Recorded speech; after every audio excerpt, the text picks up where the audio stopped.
Welcome back to Doomsday Aftermath. Consider subscribing this channel and let's begin the story. I was up on Tower 47 when the screaming started. Not unusual, really. People scream in cities, sirens wail, horns blast. Someone's always pissed about something. I had my harness clipped to the maintenance rail, toolkit hanging from my belt, and I was elbow deep in a junction box that had been shorting out for 3 days straight. The utility company, Northern Grid Services, had finally approved the overtime for this repair. Good money, really good money actually, which is why I'd volunteered for the weekend shift. Funny how you remember the small things. The junction box smelled like burnt copper and old grease. My left boot had a pebble stuck in the tread that had been clicking against the metal platform every time I shifted my weight. The sun was doing that late afternoon thing where it turns everything orange and makes you squint. Below me, the city sprawled out like a circuit board. All geometric and buzzing with electricity I helped keep flowing. The job had been a lifeline after the divorce. Kiernan, that was my ex-wife's name, had made it pretty clear that a Powerline technician's salary wasn't cutting it for her lifestyle aspirations. We'd met at a bar downtown, one of those places with exposed brick and cocktails that cost $18. She'd laughed at my jokes, seemed interested in the work I did, said it was noble keeping the lights on for everyone. 6 months later, we were married at a courthouse with her sister and my buddy Dale as witnesses. Took about a year for the cracks to show, little comments at first. Don't you want to do something more? And my friend Steph's husband just made VP at his firm. Then the comments got less subtle. She started working late, which I didn't think much about because I was pulling overtime myself, trying to save up for the house she kept talking about. Turns out she was working late with Prescott Whitmore III, some hedge fund asshole with a summer house in the Hamptons and a watch collection worth more than I'd make in 5 years. The divorce papers came via courier while I was on a job site. Professional, clean, efficient. Just like Prescott probably was with everything. She kept the apartment, her name on the lease, and I moved into a studio that smelled like the previous tenant's cat. But the utility company had just given me a raise, bumped me up to senior technician, and the overtime was steady. I was doing okay. Better than okay, actually. I'd started saving real money for the first time in my life. So there I was, 160 feet up, tightening a terminal connection when the screaming changed texture. It wasn't angry screaming or scared screaming. It was the kind of sound that makes your lizard brain sit up and take notice. Primal. Desperate. I paused, wrench in hand, and looked down at the street. From up here, people looked like ants. I'd always thought that was a cliché until I started working towers and realized it was just accurate. But even from this height, I could see something was wrong with the way they were moving. There was a rhythm to city pedestrian traffic, a flow. This wasn't that. This was chaos. People were running, scattering, some of them falling and not getting back up. I pulled out my phone. No signal. That was weird. I had full bars 2 minutes ago. The radio clipped to my vest, crackled. All units be advised. Multiple reports, officer down on 7th and... Static swallowed the rest. I pressed the transmit button. This is Technician Voss on Tower 47. What's going on down there? Nothing but static. Below me, I could see cars stopping in the middle of the street. Not parking, just stopping. Doors opening, people getting out and running. An ambulance had its lights going but wasn't moving, blocked in by abandoned vehicles. The screaming was getting louder, more widespread, and I could hear it even over the wind at this height. My phone buzzed. Text from Dale. Dude, turn on news, something fucked is happening. I didn't have a TV up here. Just my toolkit, my lunch cooler, and the maintenance equipment. I tried to pull up a news site on my phone, but the page wouldn't load. The signal bars dropped to nothing, came back, dropped again. Then I saw my first one. There was a guy in a business suit staggering down the middle of Lexington Avenue. That wasn't the weird part. The weird part was how he moved, like his legs didn't quite work right, like someone controlling a puppet with half the strings cut. He was heading toward a woman who'd fallen on the sidewalk, and even from up here I could see she was trying to crawl away from him. He fell on her. That's the only way to describe it. He just dropped onto her like a bag of meat. And then there was this thrashing movement, and she was screaming, really screaming, the kind of sound you hear in nightmares. Jesus Christ, I said out loud. More of them now. Coming out of buildings, from around corners, moving with that same broken puppet gait. They were going after anyone who was still running. I watched a group of them corner a guy against a storefront. He was swinging something, a briefcase maybe, trying to keep them back. They pulled him down. 3 seconds later, he stopped moving. My radio crackled again. Do not engage. Repeat, do not engage. Seeking shelter. More static. Bites are infectious. Oh God, it's in the building. The transmission cut off with a wet gurgling sound.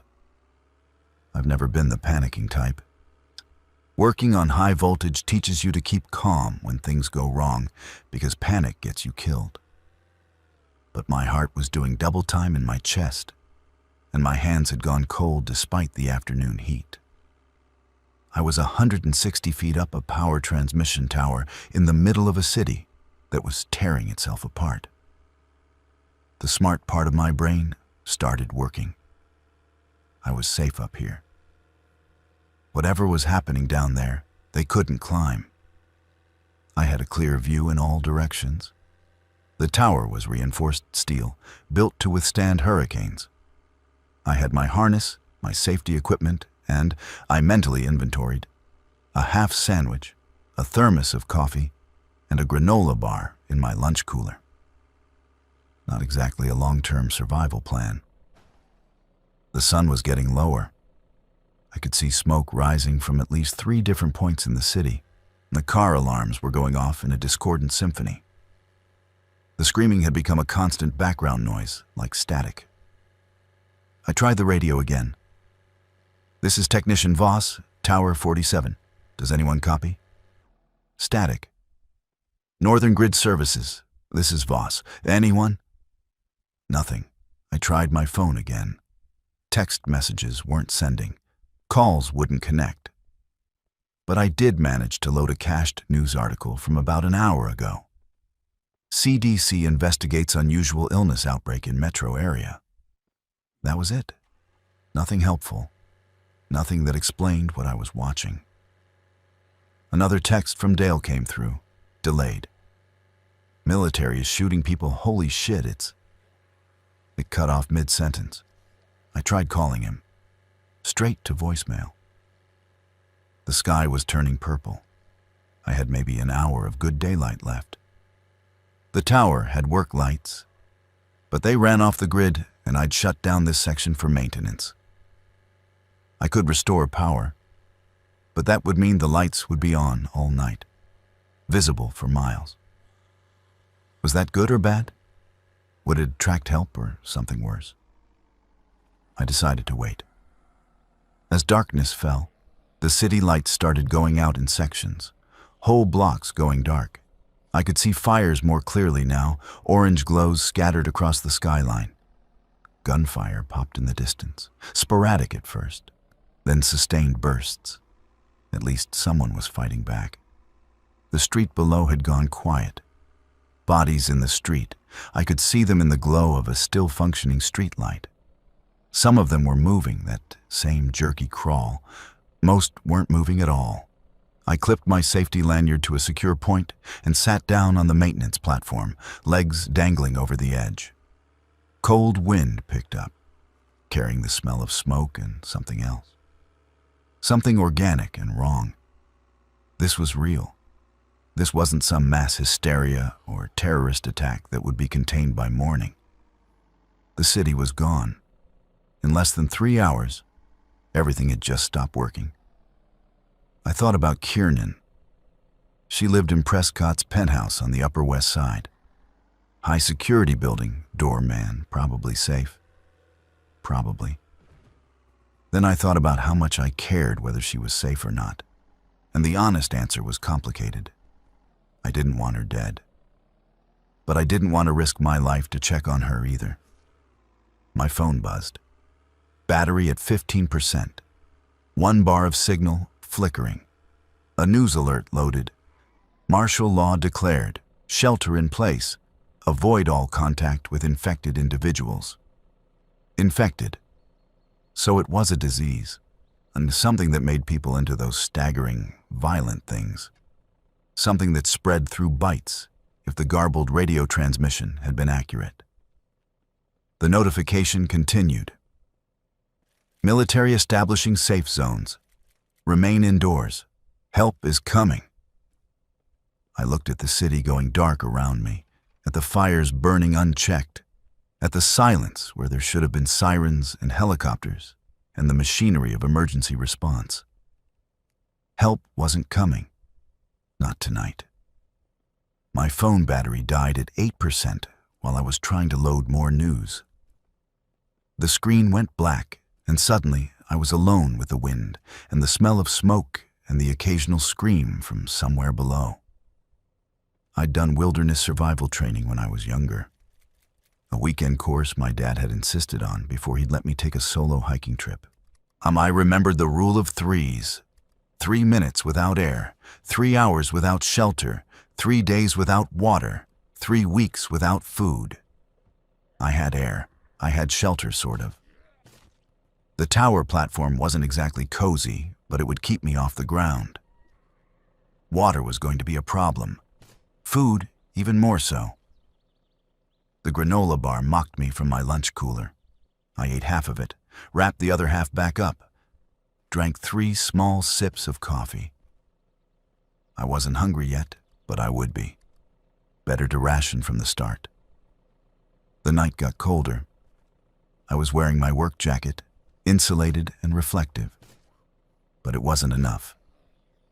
I pulled out the emergency thermal blanket from my safety kit, the kind that looks like tin foil, and wrapped it around my shoulders. It crinkled with every movement, but it did trap heat. Sleep was impossible. Every time I started to drift off, a scream would jerk me awake, or the wind would gust and make the tower sway just enough to remind me I was on a narrow platform 16 stories up. I kept my harness clipped. If I rolled in my sleep, I'd rather be caught by my safety line than fall to whatever was waiting below. Around midnight, I heard helicopters. Military, from the sound of them. They flew over with searchlights cutting through the darkness, but they didn't stop, heading somewhere else. Somewhere more important than a random power tower in the industrial district. I thought about the layout of the area. I was in a zone of warehouses, light manufacturing, a few residential blocks. Not heavily populated, even before whatever this was. The nearest grocery store was 4 blocks east. There was a hardware depot 3 blocks south. My truck was parked at the base of the tower, keys in my pocket. If I could get down, get to the truck, I could get supplies. But that was a big if. I didn't know how many of those things were down there. I didn't know if they could hear me, see me, smell me. I didn't know anything except the people who got close to them ended up dead or worse. Morning came slow and gray. Overcast sky, threat of rain. I dozed, sitting up around 4 a.m., head nodding forward until my neck cramped and woke me. Everything hurt. My back, my legs, my hands from gripping the cold metal all night. The city looked different in daylight. Emptier. I could see the bodies clearly now, scattered across the street like discarded trash. Some of them were moving, crawling, or twitching. A few were standing, swaying in place like they were waiting for something. My truck was still there, blue Ford F-250, extended cab, company logo on the door. It looked undamaged. That was something. I spent the morning doing recon. I had binoculars in my equipment kit, necessary for inspecting high-voltage lines, and I used them to scan the area. The warehouse to my north had a broken window on the second floor, and I could see movement inside, shadows passing back and forth. The residential building to the west looked quiet. Too quiet. Either empty or full of people too scared to move. Around 10 a.m., I saw survivors. 3 of them, moving fast down an alley 2 blocks away. They had backpacks and weapons, baseball bats, maybe a crowbar. They were trying to stay quiet, but one of them knocked over a trash can and the sound echoed like a gunshot. The dead came for them. Not fast, but persistent, stumbling out of doorways, from around corners. The survivors ran, managed to stay ahead. I lost sight of them behind a building. That told me something useful. The dead were slow, but drawn to sound. And there were a lot of them. More than I'd thought. This wasn't just a few infected. This was an infestation. I needed a plan. The tower was safe, but unsustainable. I had maybe another day before dehydration became critical. Less if I had to exert myself. I needed water, food, and a better shelter. The tower could work long-term if I could figure out how to bring supplies up. But first, I had to get those supplies. I spent the afternoon making preparations. I had rope in my equipment kit, climbing grade. I had carabiners, a harness, a descender. I could rappel down the tower faster than climbing.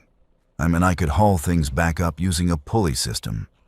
My toolkit had a few things that could be weapons. A pry bar, a short-handled sledgehammer.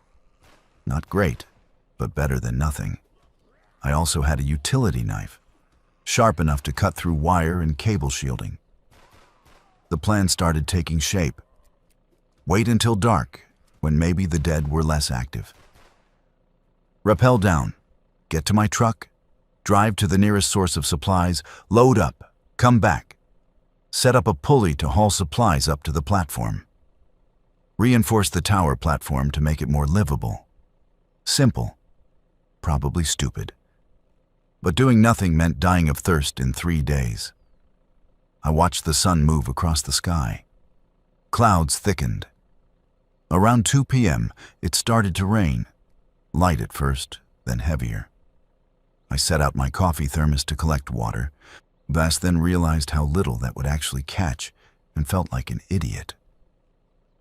But I left it anyway. The rain cleared some of the smell from the air.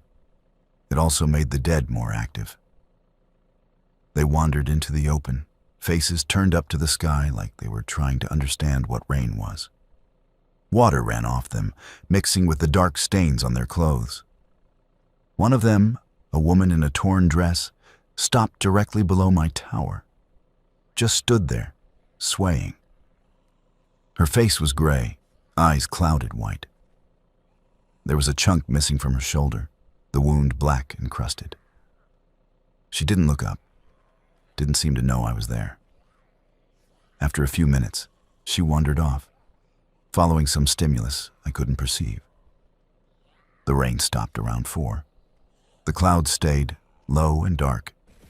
Good for cover, but bad for visibility.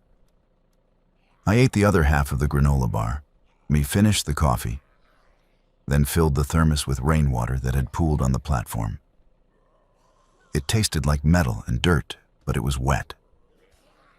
As the sun started setting, I geared up, double-checked my harness, clipped my rope to a secure anchor point, put the pry bar through my belt loop. The sledgehammer was too heavy to carry while rappelling, so I left it. My hands were shaking. I told myself it was the cold. The city lights weren't coming on. A few emergency lights flickered in buildings, running on backup generators. But most of the skyline was dark. The fires had burned out or been contained, probably just burned through whatever fuel they had. I waited until full dark. No moon, heavy clouds. I could barely see the ground. Time to go. I swung my legs over the edge of the platform, rope threaded through my descender, a backup belay in place. One last check of my gear, everything secure. Then I pushed off and started rappelling down into the darkness. The descent took forever. I moved slowly, trying not to make noise. The rope creaked against metal. My boots scraped on the tower supports. Every sound felt amplified in the quiet. Halfway down, I stopped, held position. Below me, I could hear shuffling, something moving on the ground. I waited, not breathing, counting seconds. The sound moved away. I kept going. My feet hit concrete and I nearly collapsed. My legs were shaking from adrenaline and the strain of the descent. I unclipped from the rope but left it hanging. I'd need it to get back up. The street was darker than I'd expected. Street lights were out. The only illumination came from a distant fire and the faint glow of emergency exit signs in nearby buildings. I could see shapes moving. Slow, aimless. They hadn't noticed me yet. My truck was 30 feet away, keys in my pocket. I just had to get there. I moved low and slow, trying to remember where the bodies were, where I might trip. The pavement was slick from rain. I could smell them now, that organic rot smell. Spoiled meat and something chemical like ammonia. 20 feet. One of them turned in my direction. I froze. It stood there, head moving slightly like it was sampling the air. Couldn't see its face in the darkness, just the silhouette. It took a step toward me. I didn't move, didn't breathe. Another step. My hand found the pry bar at my belt. Slowly, I pulled it free. The thing took another step. Close enough now that I could hear the wet rasp of its breathing. Close enough to smell the decay rolling off it in waves. It reached out with one hand, fingers curled like claws, and a car alarm went off somewhere to the east. The sound shattered the silence, a piercing wail that echoed between buildings.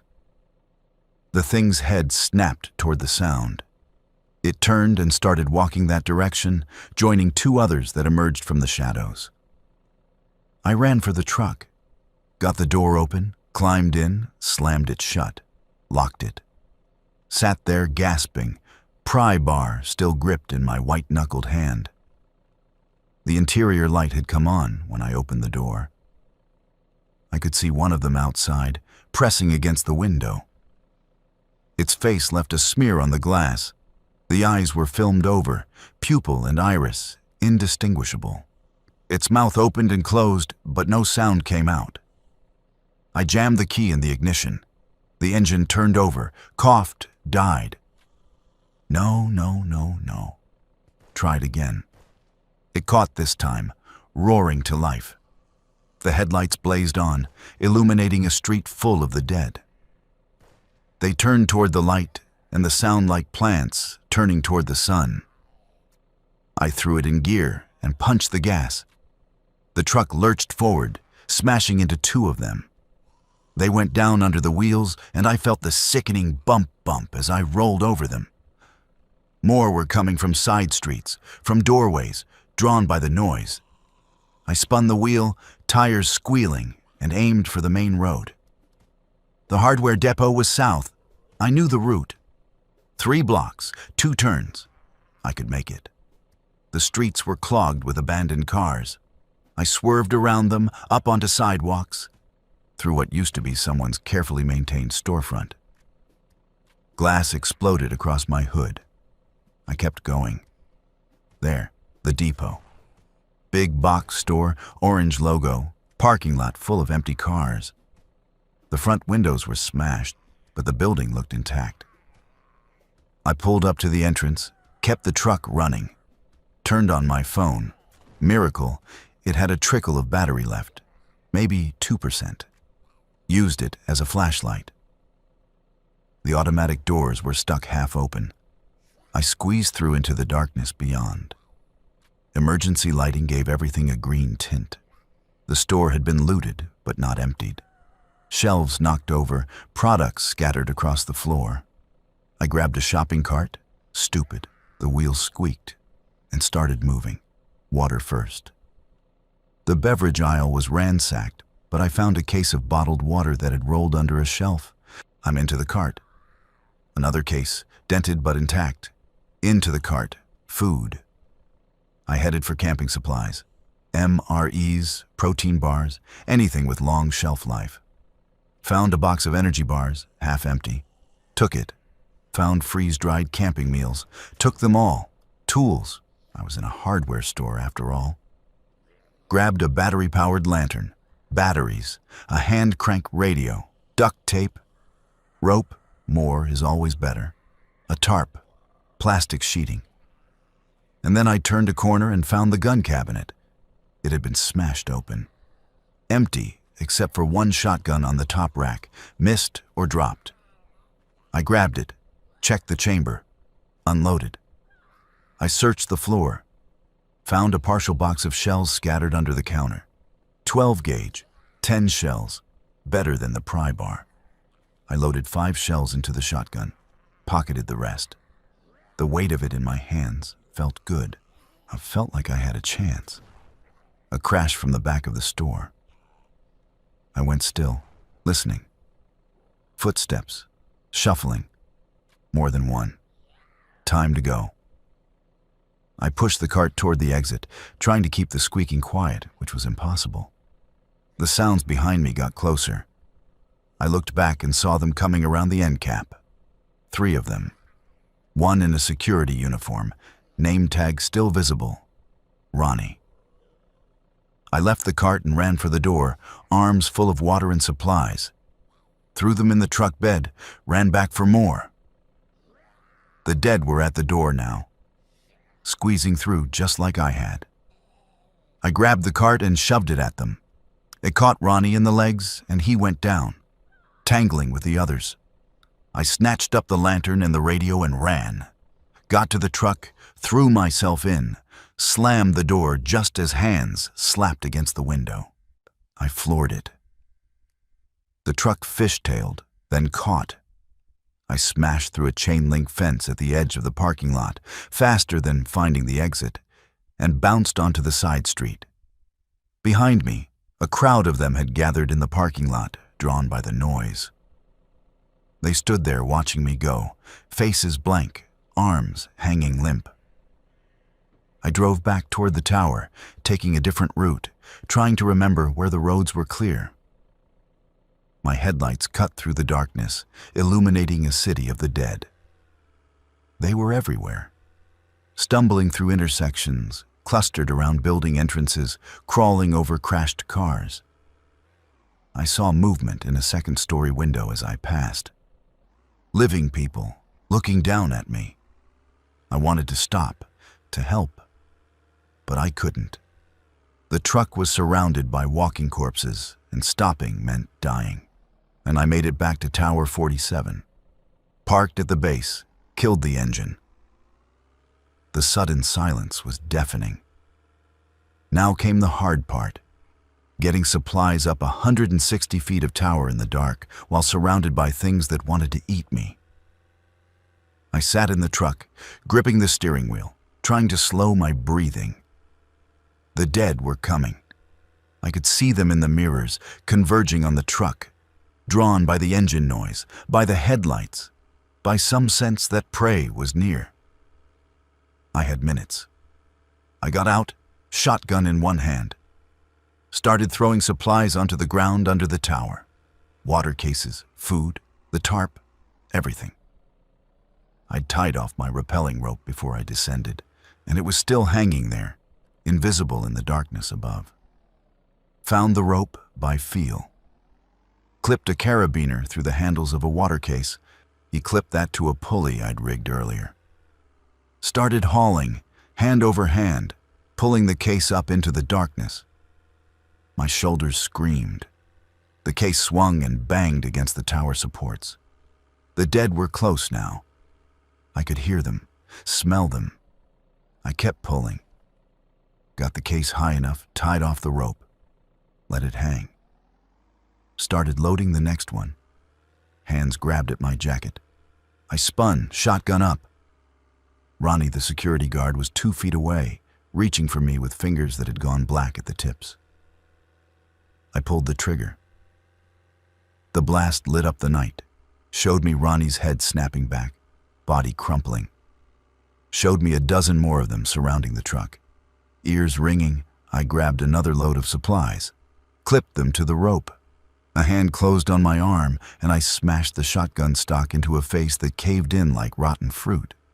I was screaming. Didn't realize it until I stopped. Haul the rope, tie it off, load more supplies. They were pressing in. Too many. I couldn't get everything up. I made a decision, grabbed the most critical items, water, the radio, ammunition, left the rest. Clipped onto my rappelling line with shaking hands and started climbing. They grabbed at my boots. I kicked free, pulled myself up. One of them started climbing the tower after me, slow and clumsy but persistent. I climbed faster. 20 feet up, 40. The thing below me was still coming, hand over hand, moving like a broken machine. At 60 feet, I stopped, looped my safety line around a support, and aimed the shotgun down. The climbing dead was silhouetted against the faint glow of the city. I could see it clearly, see the way it moved without any sense of self-preservation or fear. I fired. The thing fell, tumbling through the darkness. I didn't hear it hit. I kept climbing, reached the platform and collapsed, gasping. I'd made it. Barely. It took an hour to haul up all the supplies I'd managed to clip to the pulley system. The water cases were the hardest, 40 pounds each, swinging in the wind. But I got them up, got everything up that I'd saved. Then I pulled up the rappelling rope entirely, coiling it on the platform. If those things could climb, I wasn't leaving them a way up. I sat with my back against the tower's central support, shotgun across my lap, and waited for dawn. The adrenaline wore off and left me shaking. I'd killed people tonight. They weren't people anymore, I told myself. They were infected, dead. But I could still see Ronnie's face coming apart under the shotgun blast, could still feel the impact of the stock hitting flesh. I threw up over the side of the platform, retched until there was nothing left. Then I drank some water. Warm, plastic tasting, the best thing I'd ever consumed, and ate a protein bar. My hands were scraped raw from the rope work. I had a bruise forming on my ribs where something had grabbed me. But I was alive. I'd survived the first night. Dawn came with fog, thick stuff that reduced visibility to maybe 50 feet. The city disappeared into gray nothing. I could hear things moving below, but couldn't see them. I set up the tarp as a rain catch, angling it so water would funnel into one of the empty bottles. I organized the supplies. 2 cases of water, 32 bottles total, maybe a week if I was careful, and food for about the same. The radio, which I cranked to life, static on every channel at first. Then, on AM 740, a voice, repeating this emergency broadcast. Military safe zones have been established in the following locations. The message gave addresses. None nearby. The closest was 40 miles north, at a National Guard armory. They were promising food, water, medical care, and evacuation. All civilians are advised to make their way to the nearest safe zone. Avoid contact with infected individuals. If bitten, seek medical attention immediately. Help is available. Stay strong. This message will repeat. It clicked back to the beginning. I tried other channels. Found a few more broadcasts, all similar. Safe zones, military presence, help is coming. But nothing about what this actually was. Nothing about whether they were winning or losing. On FM 103.7, I found something different. A civilian broadcast, someone with a ham radio setup. Day 5 since the outbreak began. The infection is spreading faster than containment efforts. CDC still hasn't confirmed the exact nature of the pathogen, but transmission is definitely through fluid contact. Bites, scratches, maybe blood to blood. Once infected, symptoms appear within 2 to 6 hours. Fever, aggression, then complete cognitive collapse. After death, reanimation occurs within minutes. The voice was male, young, trying to sound calm, but the fear leaked through. Seeing some mutation in behavior patterns. Early infected were slow, disoriented. But there are reports of faster ones now, more aggressive. I don't know if the virus is adapting or if... Hold on. Silence, and then gunfire in the background of the broadcast. They're in the building. I have to... The transmission cut to static. I tried to find the channel again, but it was gone. I sat there on my platform, fog swirling below, and tried to process it. 5 days. The world had ended in 5 days. And I'd been up on this tower when it happened, oblivious, fixing a junction box that didn't matter anymore. The fog burned off by mid-morning. I could see the city again, see the scope of the disaster. Fires still burning in the distance. Entire blocks looked empty. But there was movement everywhere if you looked for it. The dead wandering in groups or alone, following patterns I couldn't decipher. I saw living people twice that day. Once, a group moving fast in a car, weaving through the abandoned traffic, and they made it 3 blocks before a truck blocked their path, and they had to turn back. The second time, someone on a rooftop 2 buildings over. They were there for maybe 5 minutes, looking through binoculars. Then they disappeared back inside. I tried waving, tried shouting. They didn't see me or didn't want to risk responding. The isolation was already getting to me. I'd been alone for less than 2 days, and I was starting to have conversations with myself out loud, narrating my actions like I was making an instruction video. Okay, now I'm going to check the water supply. Looks good. Still have 28 bottles. That's good. That's real good. I needed to fortify the platform. The tower was safe from climbers. Those things didn't have the coordination. But it was exposed to weather and not designed for long-term habitation. And I used the plastic sheeting to create a windbreak on 3 sides, leaving the south side open for access. Strung up the tarp as an awning.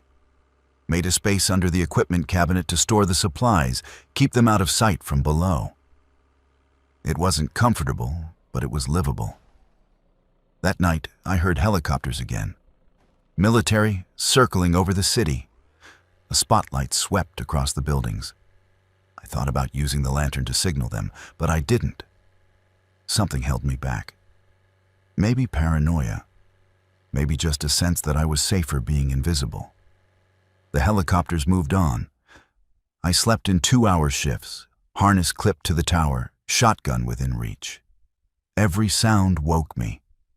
The wind rattling the plastic sheeting, the creak of the tower, distant screams that might have been human or might have been the dead. On the 3rd day, I saw Kiernan. I was using the binoculars to scout for another supply run. The water was going faster than I'd planned, and I needed more food. I was checking the storefronts 4 blocks west when I saw movement near a coffee shop. 2 figures stumbling down the sidewalk, man and a woman. The woman was wearing heels, or trying to. One had broken off, and she was lurching on one heel and one bare foot. Her dress was designer, something Kiernan would wear, something Kiernan had worn. I focused the binoculars. It was her. Even with the gray skin and the black blood crusted around her mouth, I recognized her. She'd lost weight, or the infection had hollowed her out. Her hair was still perfect, though, still styled the way she'd always worn it. The man next to her, was Prescott. Definitely Prescott. I'd only met him once. I was at the lawyer's office when we finalized the divorce. Tall, perfect posture, expensive suit. The suit was shredded now, hanging in strips, but it was still clearly designer. They were wandering together, side by side, like they were out for a stroll. Like this was their Sunday morning routine, coffee and a walk through the neighborhood. I lowered the binoculars, raised them again, confirmed what I was seeing. My ex-wife and the man she'd left me for were now zombies shuffling through an apocalypse together.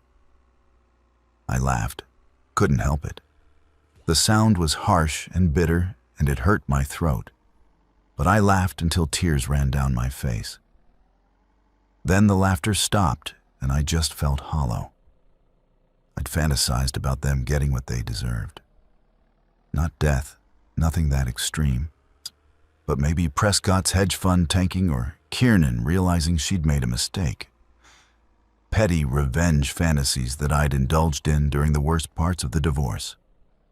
This wasn't what I'd imagined. This was just sad. I watched them for a while. They didn't interact, didn't seem to recognize each other. They just existed in the same space, drawn together by chance or some quirk of the infection. A delivery truck came around the corner, moving fast. Someone living, making a supply run probably. The truck smashed into a cluster of the dead, sending bodies flying. Kiernan and Prescott turned toward the sound and started walking that direction. The truck kept going, disappeared around a corner. The dead followed, including my ex-wife and her rich boyfriend. I put the binoculars away. That night, I made my decision, and I had 5 shells left for the shotgun. The water was down to 20 bottles. Food maybe 3 days if I stretched it. I needed to make another supply run, but I also needed to think long-term. The tower was safe, but it was a cage. I needed a better solution.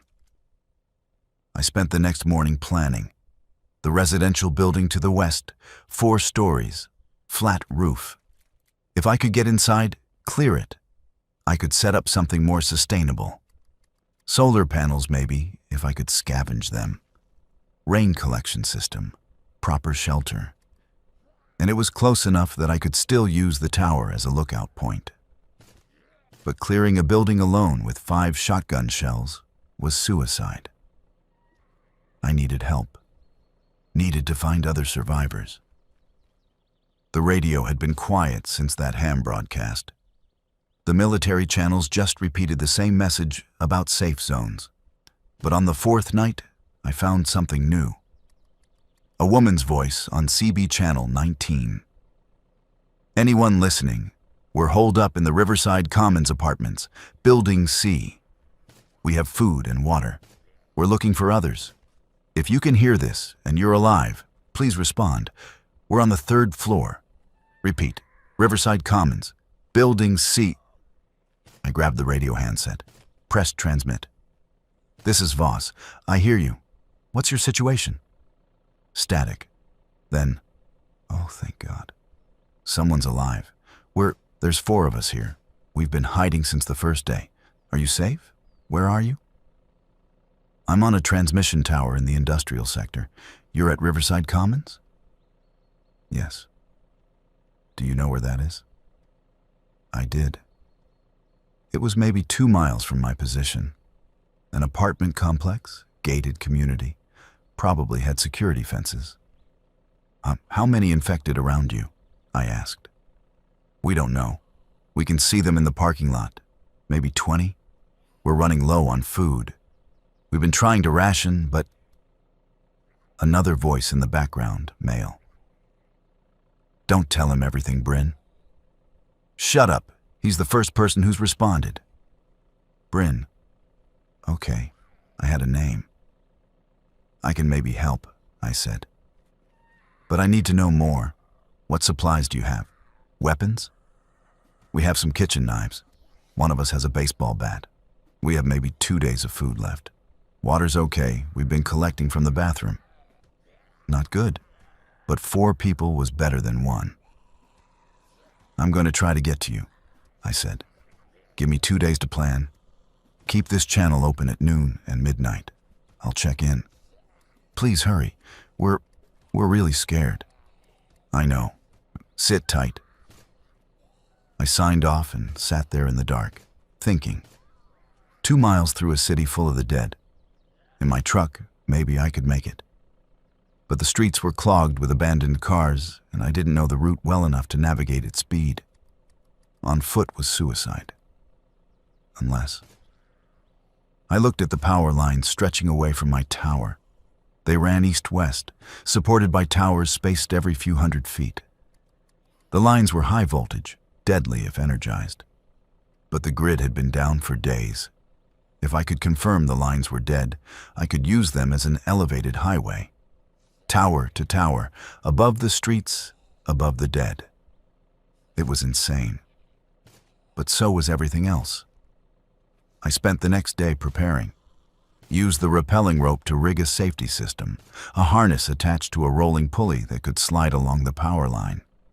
In theory, I could clip in and slide from tower to tower, suspended above the ground. In practice, I could fall and die. I tested the theory on a short span between Tower 47 and the junction box 30 feet away. Clipped in, pushed off. The pulley rolled along the cable, and I swung out over the edge of the platform, suspended by the harness, 160 feet of nothing below me. It worked. Terrifying, but it worked. I pulled myself back, heart hammering.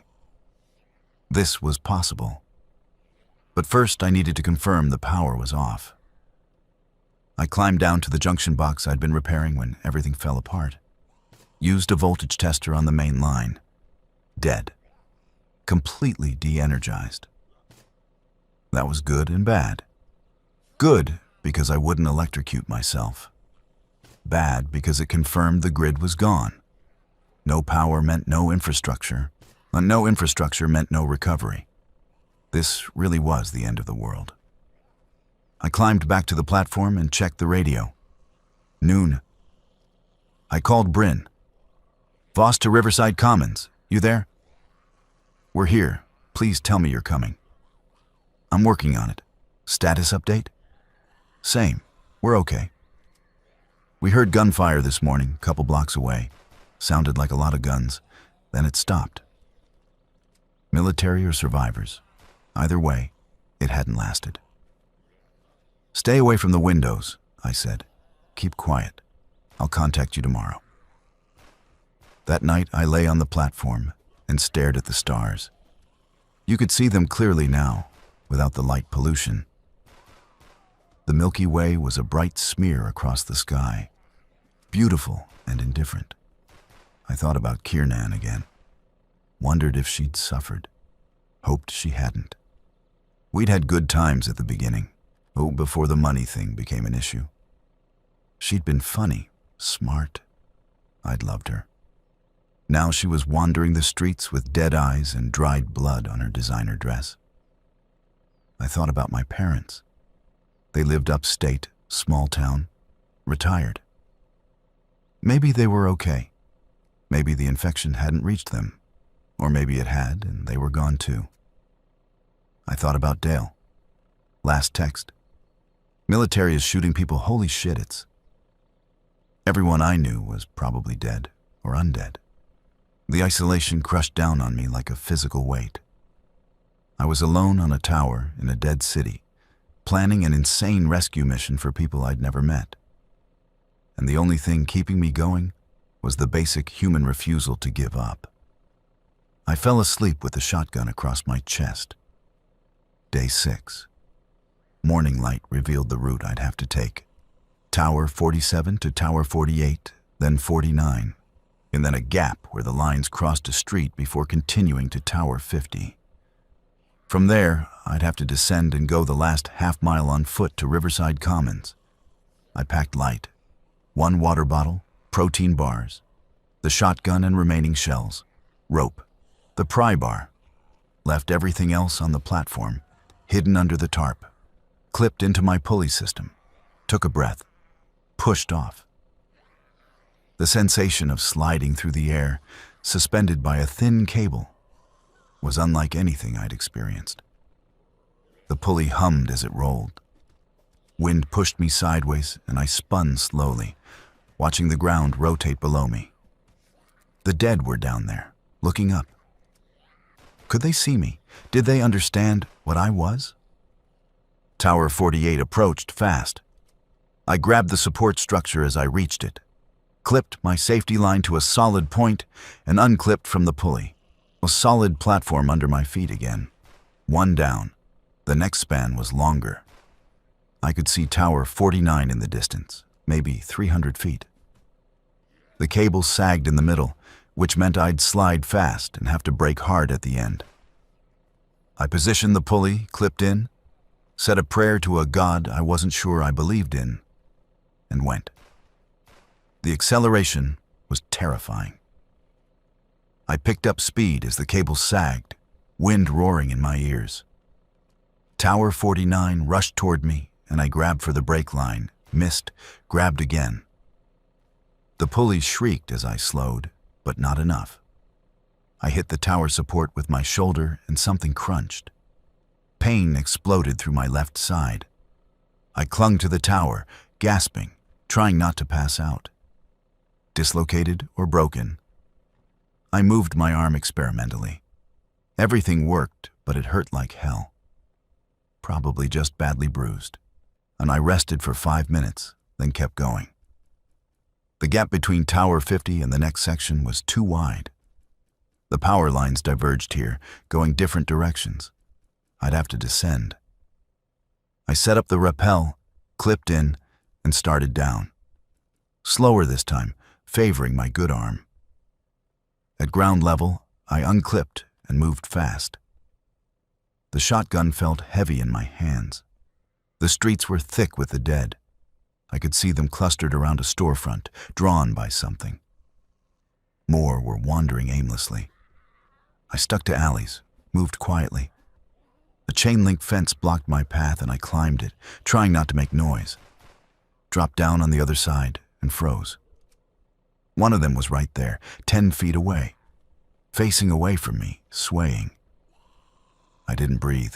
It turned slowly, like it was on a mechanism. The movement was wrong, too smooth. Its eyes found me. For a moment, we both stood there. It opened its mouth and made a sound like air escaping from a punctured tire. I brought the shotgun up. The blast echoed between buildings. The thing's chest exploded and it went down. And every dead thing in a 3-block radius turned toward the sound. I ran. They came from everywhere. Pouring out of buildings, from around corners. I fired again, cleared a path, kept running. The apartment complex was visible ahead, a fence topped with decorative spikes. I reached the fence and jumped, got my good hand on the top rail, pulled myself up. Something grabbed my boot and I kicked, felt it connect with rotten flesh. Pulled myself over and dropped to the other side. The dead pressed against the fence. It rattled but held. I was in a courtyard. 3 apartment buildings arranged in a U shape. Building C was on the right, according to the faded sign. I approached carefully. The front entrance was barricaded with furniture. I pounded on the door. "Bryn, it's Voss." Silence. Then, "How do we know it's really you?" "You don't. But I'm bleeding, and there's about 50 of those things on the other side of the fence. So let me in, or I'm dead." Sounds of furniture moving. The door cracked open, and a woman peered out. Dark hair, maybe 30, eyes wide with fear. "Are you bit?" "No." She opened the door wider. "Get in. Hurry." I slipped inside, and she slammed the door behind me. 2 men immediately started piling furniture back against it. The lobby was dark. Emergency lighting cast green shadows. I could see 4 people. Bryn, the 2 men, and another woman in the back. "You actually came," Bryn said. Well, she looked stunned. Said I would. One of the men stepped forward. Older, maybe 50, with a graying beard. I'm Fletcher. This is Dane. He indicated the younger man. And that's Hollis. The other woman nodded. Boss, good to meet people who aren't trying to eat me. How did you get through? Dane asked. He was maybe 25, athletic build, nervous energy. Powerline, I said. Came most of the way suspended on the power cables. They stared at me. That's insane, Fletcher said. Yeah, it worked though. Hollis spoke for the first time. You have a plan to get us out of here? She was older than Bryn, maybe 40, with a practical look about her. Former military, I guessed from the way she stood. Working on it, I said. First, show me what you've got for supplies. They'd been holed up in a third-floor apartment, and the tenants were gone. Dead, fled, didn't matter. They'd barricaded the door and had been surviving on whatever food was in the apartment, plus what they'd scavenged from neighboring units. It wasn't much. Some canned goods. A bag of rice. Bottled water was already running low. We need to get to a real supply cache, I said. There's a grocery store 8 blocks from here. That's suicide, Dane said. There's hundreds of them out there. Not if we're smart. We go in a vehicle, smash through if we have to. Load up fast and get out. In what vehicle? Fletcher asked. Good question. My truck was back at Tower 47. The parking lot here had a few cars, but I didn't have keys. We hotwire something, I said.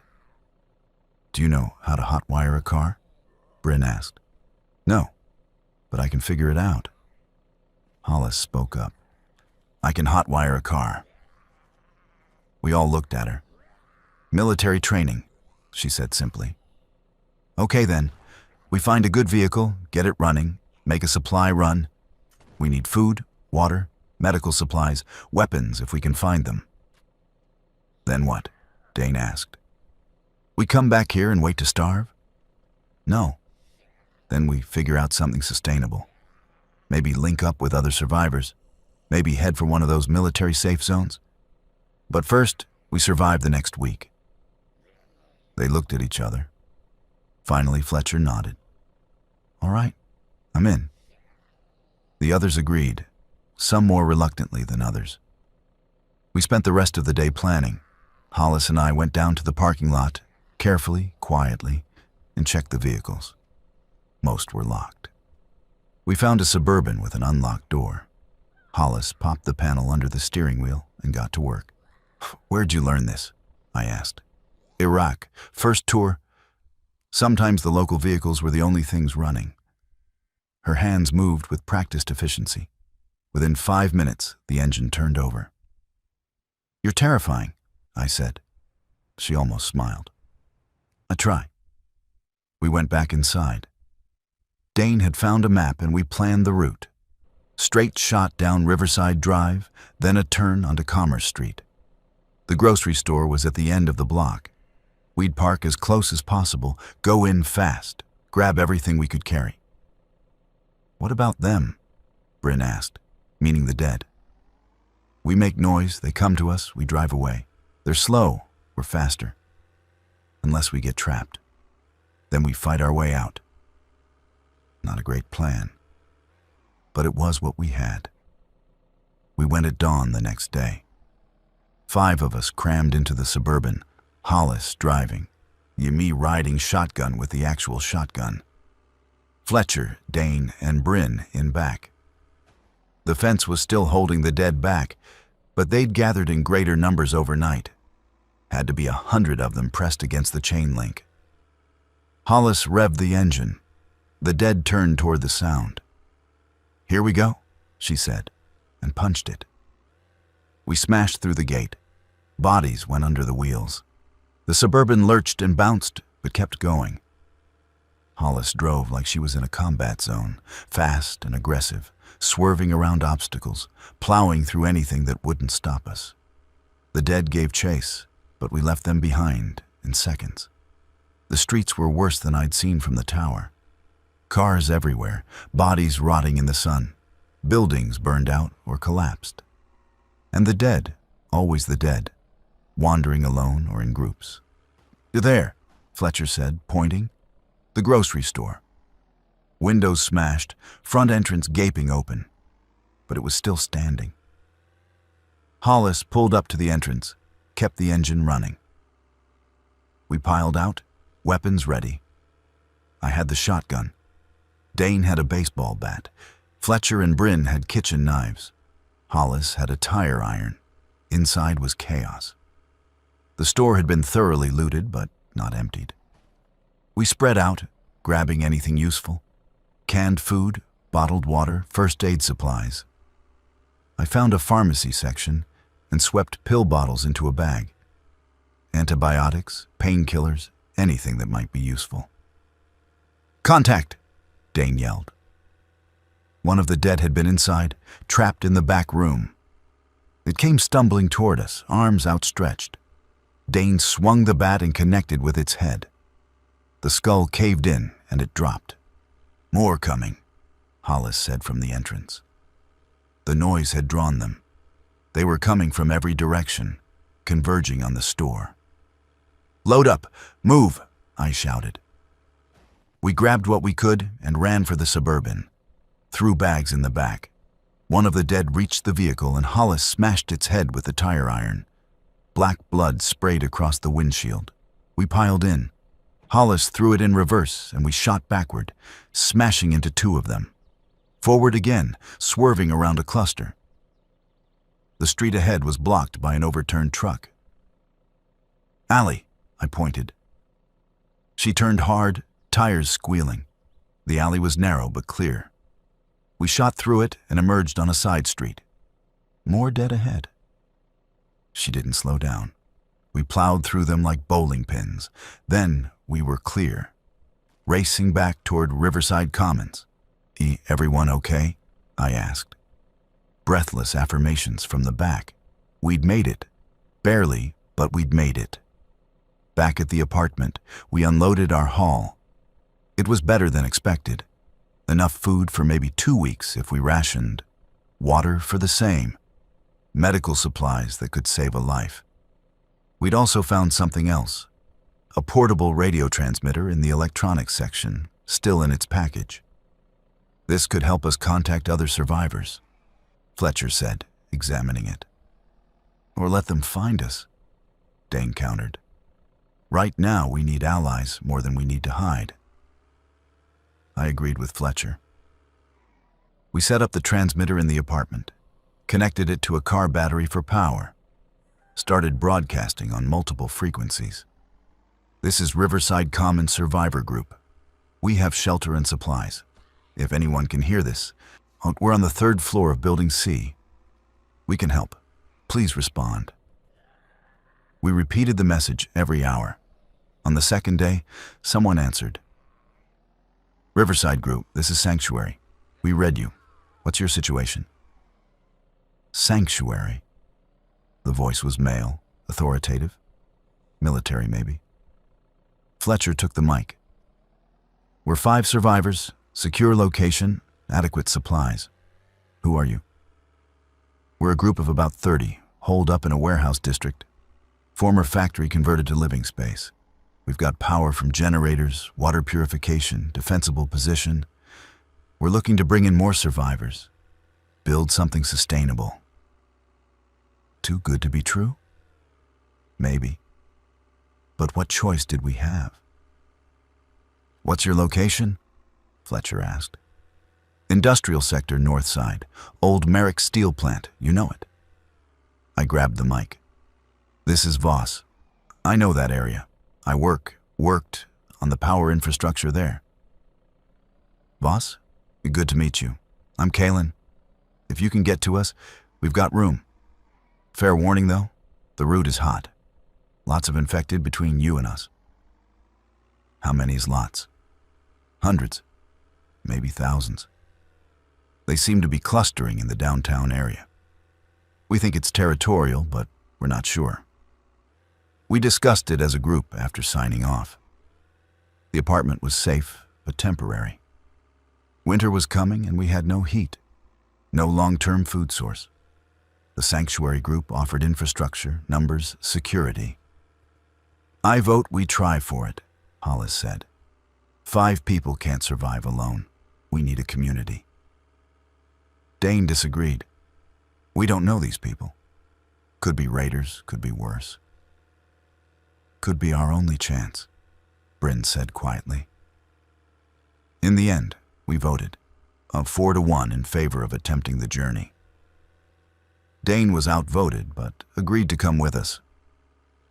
We spent 3 days preparing, made armor out of duct tape and magazines, crude but better than nothing. Fashioned weapons from tools we'd scavenged. I taught them what I knew about moving quietly, about avoiding attention. Hollis proved to be a natural leader. She'd been a sergeant, she finally told us, 3 tours overseas. Medically discharged after an IED took her hearing in 1 ear.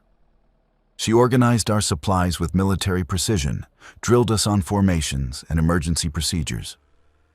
Bryn was the heart of the group. She kept morale up, made jokes when things got dark, remembered everyone's birthdays, even though birthdays didn't matter anymore. She'd been a teacher before, elementary school, and she'd watched her students die on the first day of the outbreak. Fletcher was the strategist. He'd been a civil engineer, understood infrastructure and logistics. He mapped our route, calculated fuel needs, identified choke points and fallback positions. Dane was the youngest and the most volatile. He'd been a personal trainer at a gym. Strong, fast, but prone to panic. I didn't trust him to keep his head in a crisis. And me? I was the technician. I knew how things worked and how to fix them. That was my role. On the 4th day, we loaded the Suburban. Every available space crammed with supplies. We'd mapped a route that avoided the downtown clusters, stuck to industrial areas where the dead seemed less numerous. We said goodbye to the apartment that had kept us safe. Hollis drove. I rode shotgun again. The others in back, unarmed and armored as best we could manage. The first few miles were clear. We saw the dead, but they were scattered, easy to avoid. Then we hit the industrial sector, and things changed. They were everywhere, filling the streets like a crowd at a concert. Thousands of them swaying together, turning as one when our engine noise reached them. "Shit," Hollis breathed. "Can we go around?" Fletcher asked. "Not without adding 10 miles. We don't have the fuel." "Then we go through." Hollis accelerated. The Suburban smashed into the first wave of bodies. They went down, but there were more behind them, always more. The vehicle shuddered with impacts. Blood and worse covered the windshield. Hollis hit the wipers, and it just smeared. Something grabbed the passenger side mirror and tore it off. A body landed on the hood, a face pressed against the glass. Dead eyes stared at me. I could see the bullet hole in its forehead, see the black blood crusted around the wound. "Get it off!" Bryn screamed. I rolled down the window, aimed the shotgun, fired. The body slid off. We were surrounded. The dead pressed in from all sides. The Suburban was slowing, bogged down by sheer mass. "We're not going to make it," Dane said. His voice was high, panicked. "Shut up!" Hollis snapped. She jerked the wheel, found a gap, gunned it. We lurched forward, then the engine started knocking. "No, no, no," Hollis muttered. The temperature gauge was redlining. Something had broken, radiator or hose. We were overheating. "How far to Sanctuary?" I asked. 2 miles. The engine was smoking now. We weren't going to make 2 miles. "There," Fletcher pointed. "That building. It looks secure." It was an old warehouse, 3 stories, metal construction. The loading dock doors were closed, windows barred. Hollis aimed for it. We crashed through a chain-link fence and skidded to a stop at the loading dock. The engine died with a final shudder. "Out! Now!" I yelled. We grabbed what we could and ran. Hollis and I used the pry bar to force open the loading dock door. It rolled up with a shriek of metal. We piled inside and dropped the door behind us. Silence. Darkness. The smell of old motor oil and dust. "Everyone here?" Fletcher did a head count. "Okay, we're okay." We weren't okay. We were trapped in an unknown building with thousands of the dead outside and no vehicle. But we were alive. The warehouse was massive, empty except for some old machinery and debris. And we found stairs and climbed to the second floor. Hollis wanted high ground, basic military tactics.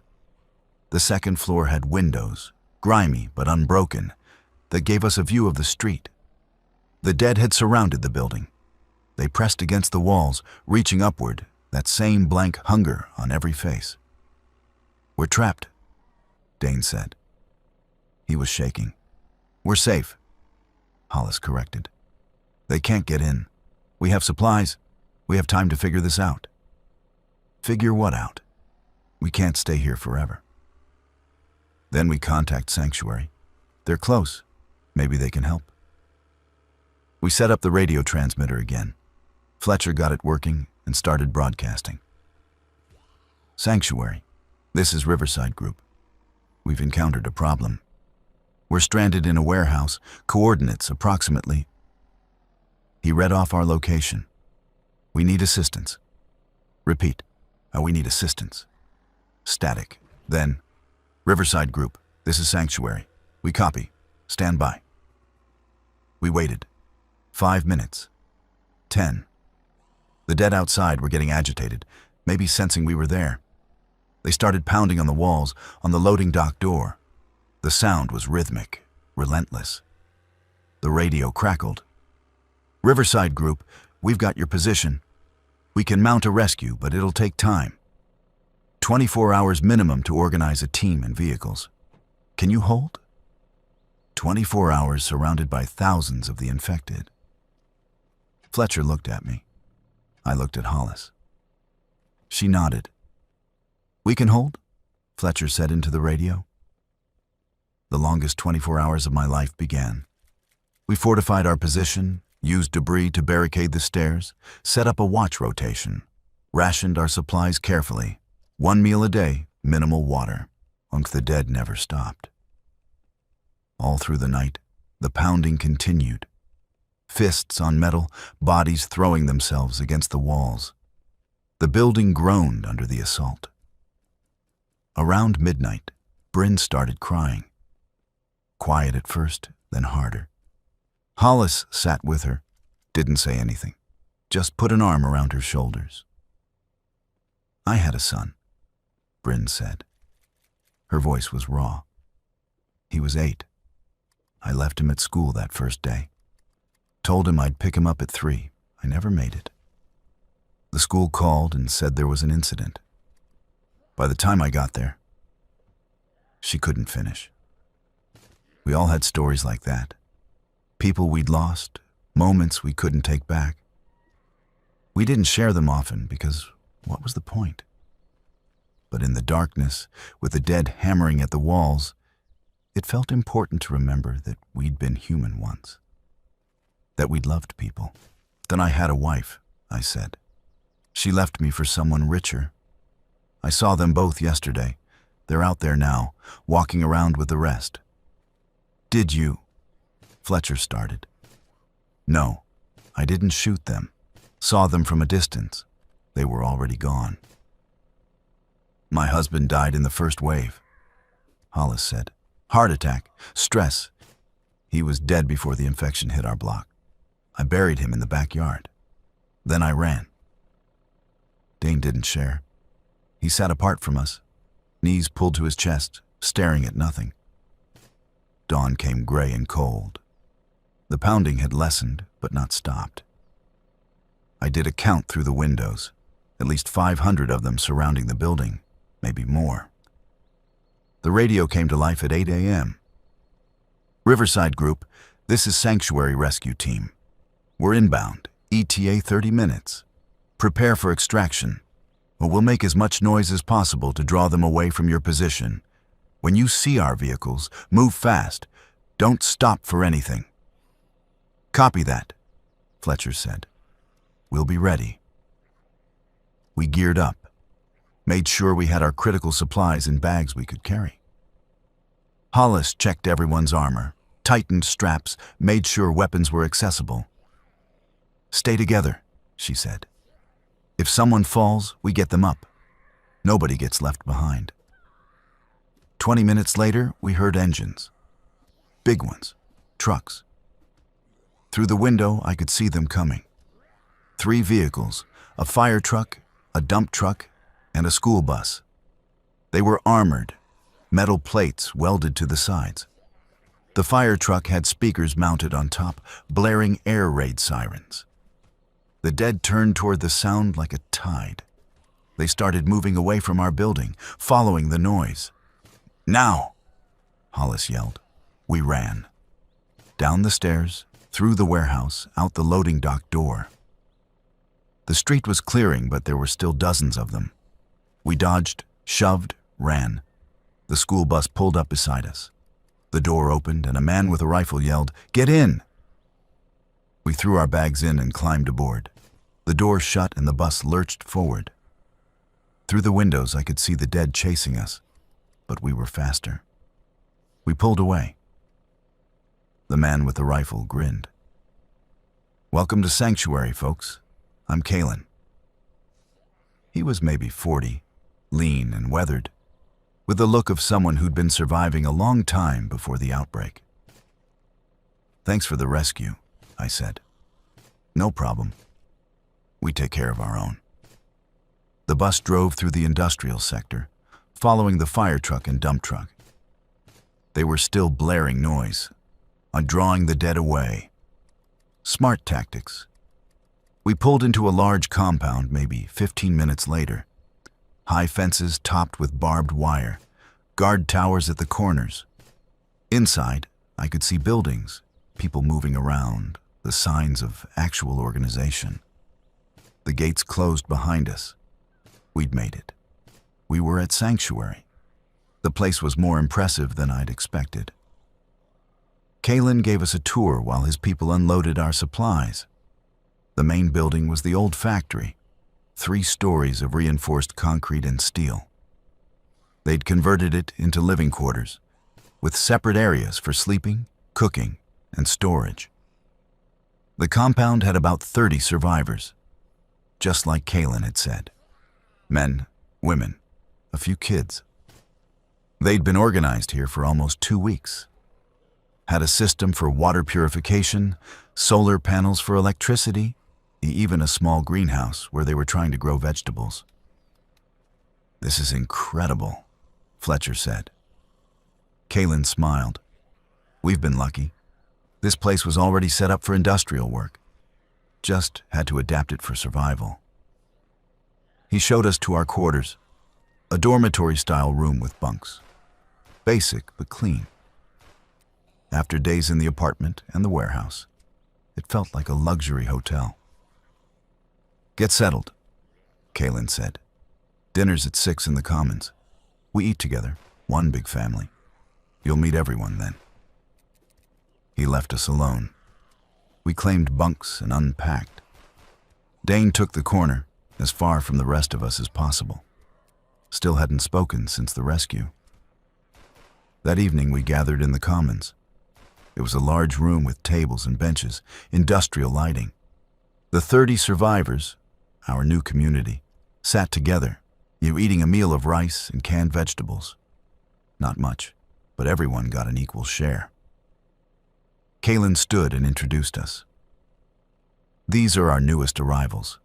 Fletcher, Hollis, Dane, Bryn, and Voss. They made it from Riverside Commons. Let's make them welcome." Polite applause, curious looks. We sat and ate, and people came over to introduce themselves. There was Ingrid, the doctor, actually a veterinarian, but she was the closest thing they had to medical staff.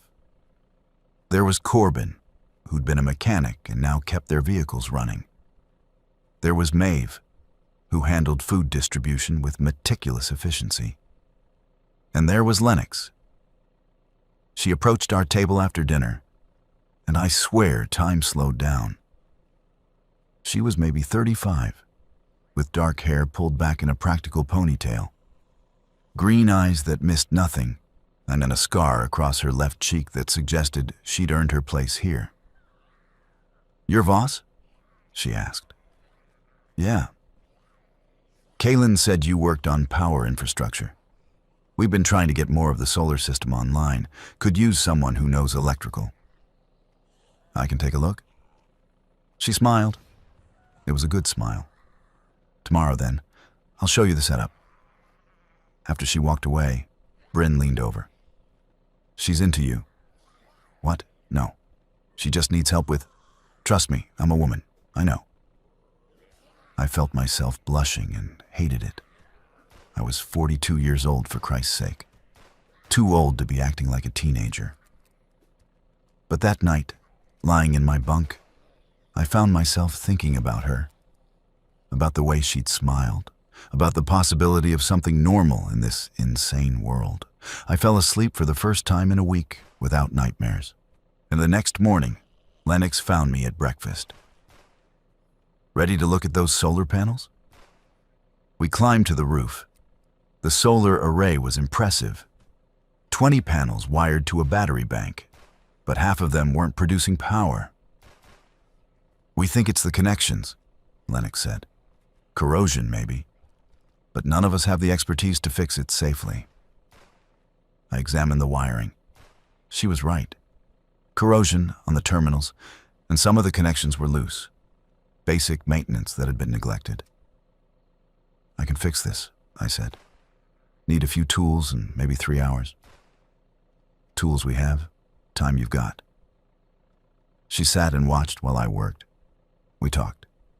Small things at first. Where we were from, what we did before.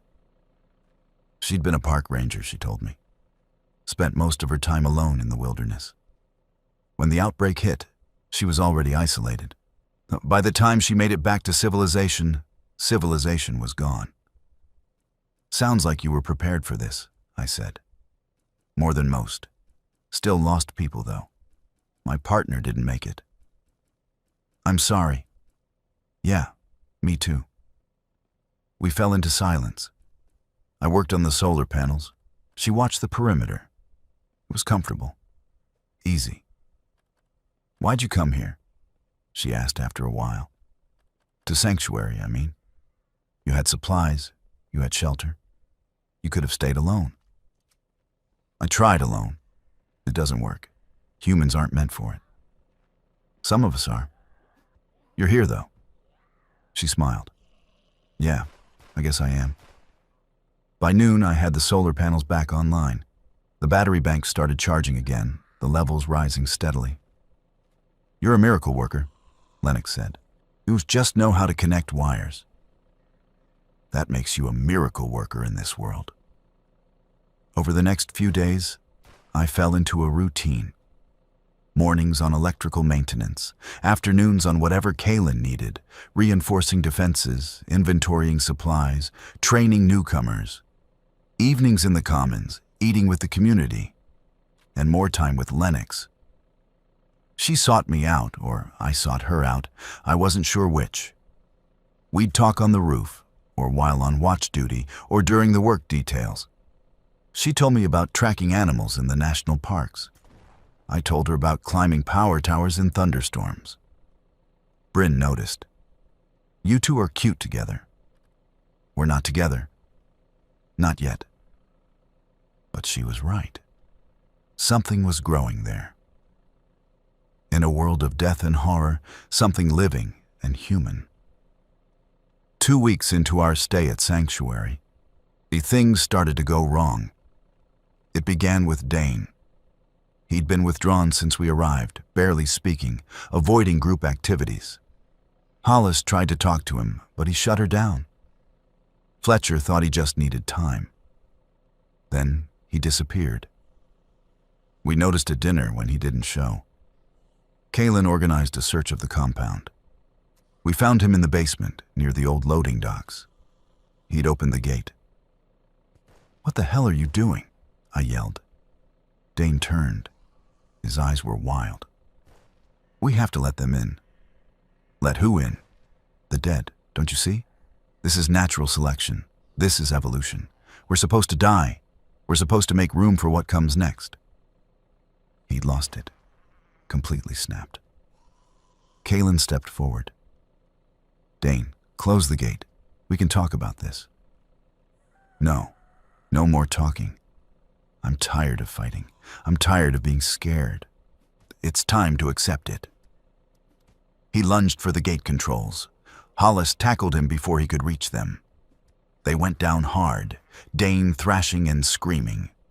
We got the gate closed, got Dane restrained. Kaylin made the call. Dane was a threat to the community. He was locked in a storage room while we decided what to do. "We can't keep him here," Ingrid said. "He'll try again." "We can't kick him out," Bryn argued. "That's a death sentence." "He tried to kill us all." The debate went on for hours. Finally, Kaylin made a decision. "We give him one more chance. He stays locked up until he's stable. Ingrid will assess him. If he's a continued threat, he leaves." It was harsh but fair. This was survival.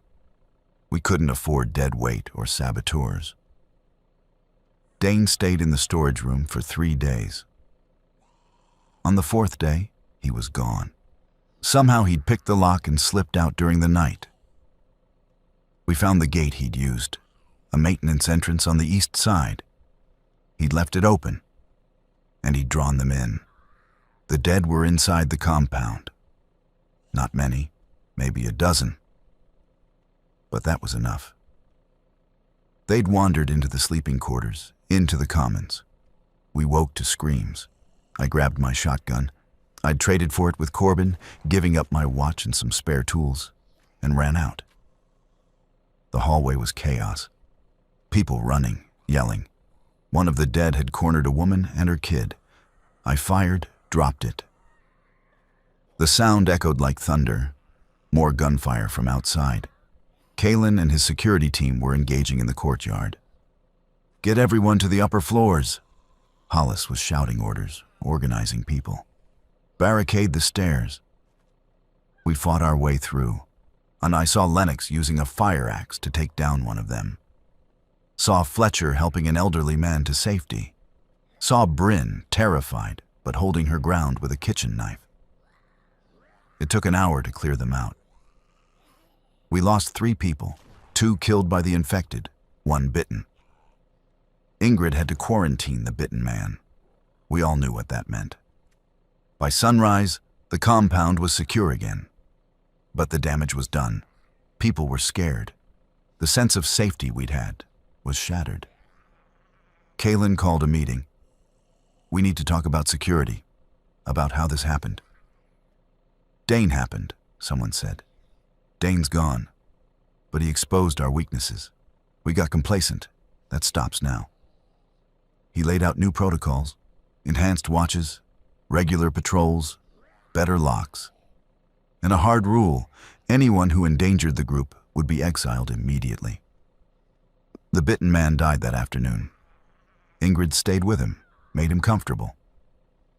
We heard the single gunshot an hour later. That night, Lennox found me on the roof. I was on watch, scanning the perimeter. "You okay?" she asked. "Yeah. You?" "I've been better." She sat next to me. We didn't talk for a while, just watched the darkness. Finally, she said, "I keep thinking about what Dane said, about accepting it, about how maybe we're fighting something inevitable." "You believe that?" "No, but I understand the temptation. It would be easier to give up." "Easier isn't better." She looked at me. "You really believe we can survive this?" "I have to. What's the alternative?" She leaned against me, just her shoulder touching mine. It was such a small gesture, but it meant everything. I'm glad you're here, she said quietly. Yeah, me too. We stayed like that until my watch ended. The next few weeks were tense. The attack had shaken everyone's confidence. But slowly, carefully, we rebuilt. Stronger locks, better defenses, more training. I spent more time with Lennox. We were together now, though neither of us had said it explicitly. It just happened naturally. Sharing meals, taking watches together, falling asleep on the same bunk. One night she told me about her partner. Her name was Simone. We'd been together 5 years. She was a climber like you, loved heights. When everything fell apart, we tried to get to her parents' place upstate, never made it. She got bit protecting me. I'm sorry. I am too. But I can't stop living because she died. She wouldn't want that. It was the permission we both needed to move forward, to be happy even in hell. And we made love that night, quietly, aware of the thin walls and the 30 other people sleeping nearby. It was gentle and desperate and real. Afterwards, lying in the dark, she said, "If this all falls apart, if we don't make it, I want you to know this meant something. We're going to make it. Promise me anyway. I promise." Spring came, bringing warmer weather and new challenges. The dead were everywhere, but they were also changing. Kaylin's scouts reported seeing faster ones, more aggressive. The infection was mutating or adapting. We had a close call when a horde, 50 or more, passed by the compound. They didn't attack, just migrated through like a herd of animals. We watched from the walls, silent, barely breathing. It took 3 hours for them all to pass. "Where are they going?" Bryn whispered. "No idea," Kaylin said. "But I don't want to find out." We started ranging further for supplies. The nearby stores and warehouses were picked clean. Teams went out in armored vehicles, traveling 10 or 20 miles, bringing back whatever they could find. I went on one of these runs with Lennox, Corbin, and 2 others. We hit a pharmacy 15 miles out. The place had been fortified. Someone had tried to make a stand there. We found bodies, both dead and undead. Found supplies too. Medicine, bandages, antibiotics, and a journal. I found it in the back office, a spiral notebook filled with cramped handwriting. The last entry was dated 3 weeks ago. Day 47. We're out of food. Jerry died this morning from the infection. Sarah's talking about Mercy killing the rest of us before we turn. I don't know anymore. I don't know what's right. If anyone finds this, you know that we tried. We really tried. I showed it to Lennox. She read it and handed it back. We're trying too. That's all we can do. We loaded up and drove back. Made it safely, another successful run. That night, I added to the journal a new entry. Day 68. Found this journal today.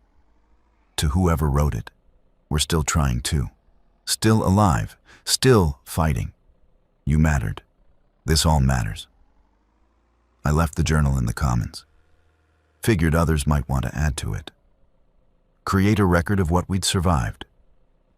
Bryn wrote next, then Fletcher, then others. It became a communal thing, our shared history.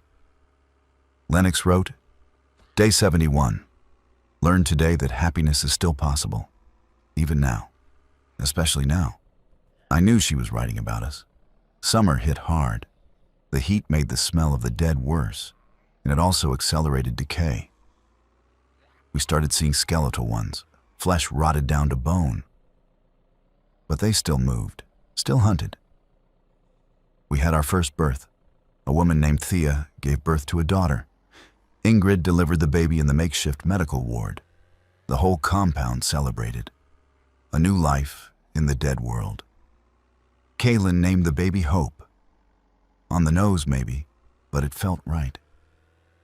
I held Hope once, her tiny weight in my arms. She looked up at me with unfocused eyes, and I thought about the future, about whether she'd have one. "We have to make this work," I told Lennox later. "For her. We will." But threats kept coming. A group of raiders tried to hit the compound in August, 15 of them, heavily armed, demanding we hand over our supplies. Kaylin negotiated from the wall. "We don't have enough to share. Move on." "We're not asking," their leader said. "Neither am I." We had the high ground and better defenses. When they tried to rush the gate, we repelled them. 3 of theirs died. None of ours. They retreated, but they'd be back, or others like them would come. Resources were scarce. Desperation made people dangerous. "We need to expand," Fletcher said at the next community meeting. "Find more supplies, maybe find other groups to ally with. Or we fortify what we have and wait it out," someone else argued. The debate went on. In the end, Kaylin decided on both. We'd fortify and we'd expand. Teams would go out, make contact with other survivors, establish trade routes or alliances. I volunteered for the contact team. Lennox did too, along with Hollis, Corbin, and 2 others, and we set out in September to explore the surrounding area.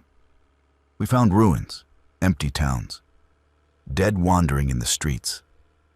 But we also found survivors. A group in an old school, 20 people, a family in a fortified farmhouse, a couple living in a water tower surviving on rainwater and canned food. We offered them a place at Sanctuary. Some accepted, others declined, too attached to their positions or too suspicious of strangers. One woman, living alone in a library, told us, "I've read everything here twice. I'm not leaving my books for your compound." We left her food and ammunition and moved on. Each trip out taught us more about this new world. The dead were everywhere, but they weren't infinite. They rotted, they broke down. Eventually, they'd be gone. The question was whether we'd last that long. On one run, we found something that changed everything. We were investigating a government building, looking for supplies. In the basement, we found a lab. It had been ransacked, but there were still documents scattered around. Hollis picked one up. "This is CDC, research on the infection." We gathered everything we could find, brought it back to Sanctuary. Fletcher and Ingrid spent days going through it. The findings were disturbing. The infection wasn't natural. It was engineered. A bioweapon that had escaped containment. The document suggested it had been designed to create compliant soldiers, shut down higher brain function, leave motor control and aggression. But something had gone wrong. The infection was too virulent, too fast spreading. It had gotten out before they could control it. "Someone did this on purpose," Bryn said. She looked sick. "Not on purpose," Fletcher corrected. "By accident. But yes, someone created this." The revelation spread through the compound. People were angry, devastated. The world hadn't ended because of nature or bad luck. It had ended because someone had played God and lost. "Does it matter?" Lennox asked me that night. "Knowing how it started?" "I don't know. Maybe it helps to have someone to blame. Or maybe it just makes it worse." I thought about Kiernan and Prescott, wandering as mindless corpses, about Dane losing his mind, about all the people in the journal trying and failing and dying. "Yeah," I said. "Maybe it does." Winter came again. A full year since the outbreak. We'd survived longer than most. The compound had grown to 50 people. We had power, water, food. And we had defenses and weapons and a community. We had Hope, the baby, who was crawling now and making everyone smile. We had purpose. On the anniversary, Kaylin held a memorial service. We read names from the journal, everyone who died, everyone who tried. We observed a moment of silence. Then we ate together, celebrated being alive. Lennox and I stood on the wall afterwards, watching the sunset. The city in the distance was dark and empty. But here, behind our walls, there was light. "Do you think we'll make it?" she asked. "Long term? I don't know. But we've made it this far. That's something. That's everything." She took my hand. We stood there as darkness fell, two survivors in a dead world, holding onto each other and refusing to let go. The compound kept growing. By spring of year 2, we had 75 people.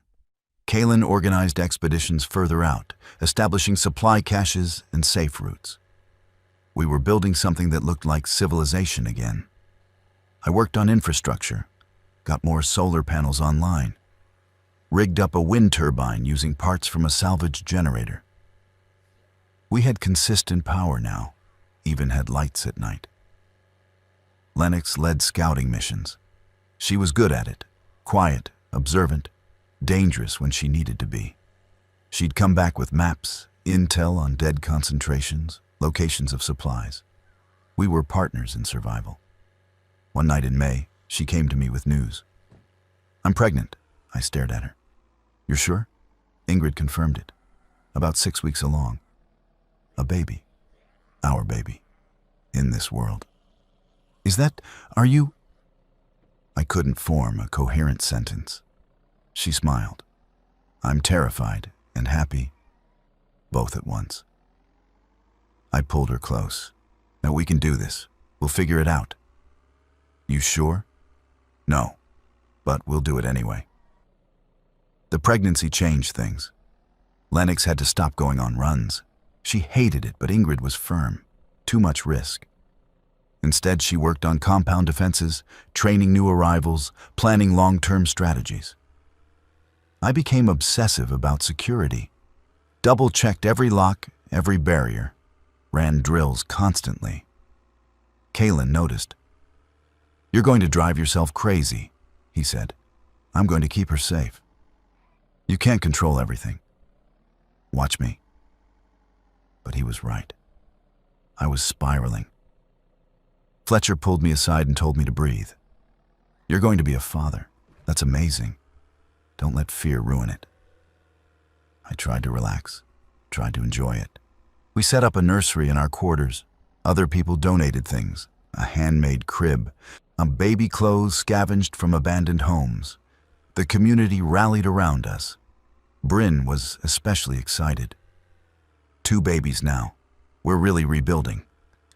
Hope was almost a year old, toddling around, getting into everything. Watching her gave me hope for our child. Kids were resilient. They adapted. Maybe this generation would grow up not remembering the before times. Maybe they'd think this was normal. The walls, the watches, the constant vigilance.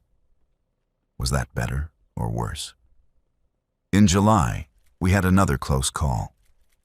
A massive horde passed through, hundreds of them. They hit the north wall and we thought we were done. The sheer weight of bodies pushing against the fence was bending the metal. Everyone fought. We used guns, spears, anything that could reach. The battle lasted 6 hours. By the end, the dead were piled 3 deep against the wall, and we were out of ammunition. But the wall held. We lost 4 people. Injuries, mostly, that got infected. Ingrid did what she could, but she wasn't a miracle worker. I held Lennox that night, feeling her belly where our child was growing, and wondered how long we could keep doing this. "We need to move," I said. "Find somewhere more secure." "Where?" "Everywhere is like this. Somewhere remote. Mountains, maybe. Fewer dead. We'd be starting over. No infrastructure, no community. We'd be alive." She considered it. "Let's survive this winter first, then we'll talk." But winter brought its own problems. Food was getting scarce. The hunting teams were finding less game. The dead had driven animals away or killed them. Our greenhouse couldn't produce enough, but we started rationing more strictly. People were hungry. Tensions rose. A fight broke out in December between two scavenger teams over who got credit for a supply find. Kaylin had to intervene, threatened to exile both teams if they didn't calm down. "We're falling apart," Hollis said. She'd become Kaylin's second in command, helped maintain discipline. "We need more resources or fewer people." "We're not kicking people out," Kaylin said firmly. "Then we need a bigger score, something substantial." Fletcher had been mapping the area. He pointed to a location on the map. "There's a military depot 30 miles north. Might have MREs, medicine, weapons. It'll be heavily infested, but..." "We don't have a choice," Kaylin finished. They organized the biggest expedition yet. 20 people, 5 vehicles, enough firepower to fight off a small army of the dead. I volunteered, but Kaylin refused. "You've got a baby coming. You're staying here." Lennox was 8 months pregnant. I wasn't leaving her anyway. They left on a cold January morning. Took 2 days to get there and back. When they returned, they'd lost 6 people, but brought back enough supplies for months. Food, medicine, ammunition. It was a win. But it felt like a loss. The dead were getting more aggressive. Faster. We started seeing ones that could almost run, that worked together in coordinated attacks. The infection was definitely evolving. "We need a long-term plan," I told Kaylin. "This isn't sustainable." "I know, I'm working on it." But what plan could there be? The world was dead. We were just holdouts in the ruins. Lennox went into labor in February. Ingrid delivered our daughter in the medical ward. 11 hours of labor. I was there the whole time, holding Lennox's hand, feeling useless. When our daughter finally came, tiny, screaming, perfect, I cried. Actually cried, something I hadn't done since the outbreak began. "She's beautiful," Lennox said. She was exhausted, covered in sweat, but smiling. "What do we name her?" I asked. "Something strong." We named her Win. It meant fair, blessed. In this world, she was both. The compound celebrated. 2 children now. A future, fragile but real. I held Win that night, looked at her tiny face, and made a silent promise. I would keep her safe, whatever it took. The years blurred together after that. Seasons changed. The dead slowly decreased, not gone, but fewer. Decay was catching up with them. It's that we found areas where they'd completely rotted away, leaving only bones. Sanctuary endured. We expanded the walls, built more housing, established trade with other survivor groups, created something that looked like society. Win grew, started talking, walking. She didn't remember a world without walls and watches. To her, this was normal. Hope was the same. The 2 of them played together in the courtyard, watched by nervous adults who saw threats everywhere. Lennox and I settled into a routine. She ran security. I maintained infrastructure. We were partners in every sense. But I never stopped thinking about the tower. Tower 47, where this all started. Sometimes I'd dream about it, the view from the top, the isolation, the moment everything changed. One day I told Lennox I wanted to go back. "Why?" she asked. "I left supplies there, equipment, and I need to see it again." She understood. "I'll come with you." We made it a mission. Took Corbin and a few others. Drove the route I'd taken 2 years ago. The city was different now. Emptier, quieter. Most of the dead had wandered off or rotted. We saw a few, easily avoided. Tower 47 was still standing, untouched. The rope I'd left hanging was still there, though weathered. I climbed up. The platform was exactly as I'd left it. The tarp still tied in place. The water bottles I'd collected now full of stagnant water. My toolkit still clipped to the rail. The city spread out below, dead and silent. It was beautiful in a haunting way. Lennox climbed up to join me. "This is where you were when it happened?" "Yeah, I was fixing that junction box." I pointed to the equipment. It must have been scary, being up here alone. It was, but it also saved me. If I'd been on the ground...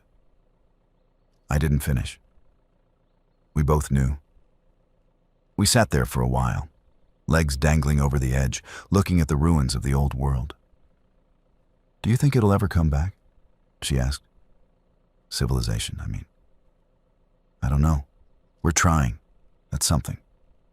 "It's everything," she said, echoing my words from years ago.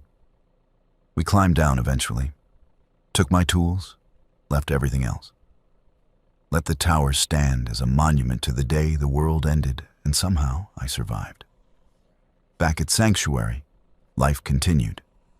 We had challenges, food shortages, dead incursions, conflicts within the community. But we persevered. Kaylin died in year 4. Heart attack, same as Hollis's husband. We buried him in the garden we'd started. Fletcher took over leadership. Thought he was more democratic, organized councils and votes. It worked better. More children were born. Our community grew. We reached 100 people, then 150. We started hearing radio broadcasts from other groups. A settlement in the mountains, a floating community on a lake, an underground bunker complex. Humanity was scattered but persistent. We weren't alone. Wynn turned 5. Smart, curious, fearless. She wanted to know about everything. I told her about the before times, tried to explain what the world had been like. She couldn't really understand. To her, the dead were just part of life, like weather or seasons. Maybe that was okay. One night, Lennox and I stood on the wall, our usual spot, our ritual. Wynn was asleep in our quarters. Hope and the other kids were in their beds. And the compound was quiet except for the night watch. "We did it," I said. "Did what?" "Survived, built something, made a life." She leaned against me. "We're not done yet." "No, but we've come so far." In the distance, I could see the silhouette of Tower 47, still standing, a reminder of where I'd been, what I'd survived. The world had ended, but we hadn't. We'd fought and struggled and lost people and kept going anyway. We'd found each other in the ruins, built a family, a community, hope. The dead still walked the earth. Maybe they always would, in some form. But so did we, and we were stronger. I looked at Lennox, at the compound behind us, at the future we were building one day at a time. "I love you," I said. "I love you too." We stood there in the darkness, 2 survivors holding on to each other, refusing to give up. The story wasn't over. It would never be over. Not really. There would always be new threats, new challenges. But we'd face them together. Thanks for watching, guys. Consider subscribing this channel. I will be back with another story.